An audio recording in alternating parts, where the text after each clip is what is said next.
Hey parents, do you or one of your loved ones suffer from non-fictionitis? Good chance if you're following this page and you're into comics and novels and children's books and what we're doing, this might not be you, but someone dear to you could be suffering from this grave disease. You see, there are thousands, if not hundreds of thousands of people in this world that have never read a book outside of nonfiction. They've never seen the beauty of a fictitious world and the life lessons it has to teach them because they wouldn't know where to start. Like my good friend Patrick, a pure-blooded Massachusetts Irishman who hadn't read a fiction book in the last 20 years, who finally got started with the fairy smut series of Fourth Wing. Now, while he finished the first book and is on to the second, there are parts of this series that just aren't for him. So here are 3 things that you can have your friends look for when they're looking to get into fiction. The first thing you'd want to ask them is what is the genre and subgenre of their choice, because this dictates the story that we're diving into.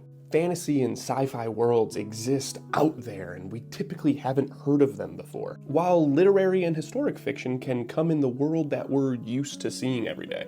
Mystery and romance can play a part in either of them, which is why you also want to look into subgenres. If you have a favorite genre and subgenre for people, put it in the comments below. The second thing you want to ask yourself is the pace of the book you're about to read. Do you prefer vibrant, rich details in every scene that you read? You might like George R.R. Martin, you might like Stephen King, you might like Alistair Reynolds. Or do you prefer a faster paced novel that gets to it a little bit quicker? You know, things like Harry Potter, the Fourth Wing series, Hunger Games, Mistborn series. Pro tip, a lot of times when people are starting out, they prefer something that's a bit more fast-paced, so telling them to read the entire Dark Tower series probably is going to push them away from fiction.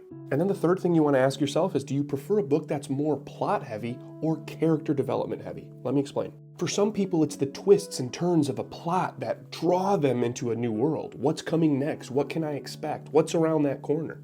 Think of the Da Vinci Code or A Court of Thorn and Roses. Whereas other stories lie heavily in character development, where we fall in love with a character, what we love and hate about them, that keeps us reading as to what decisions are they going to make next. George R.R. Martin does an incredible job of this with Game of Thrones, but you also have The Green Mile by Stephen King. My Hero Academia falls into this if you're into manga, or if you want The Great Gatsby for a more vintage read. The point is, if you have the answers to these 3 questions, then you can know what book is best for you. And how do I know these books to recommend to you? Because I'm Googling them. Or ChatGPT, Claude 3.5 if you're an AI user. Tell people and know what it is that you like so you have best recommendations to start. And if you need help, you can always ask us below and put it in the comments. We'd be happy to reach out to you. And as always, if you like this stuff, like, follow, share. I'll see you in the next video.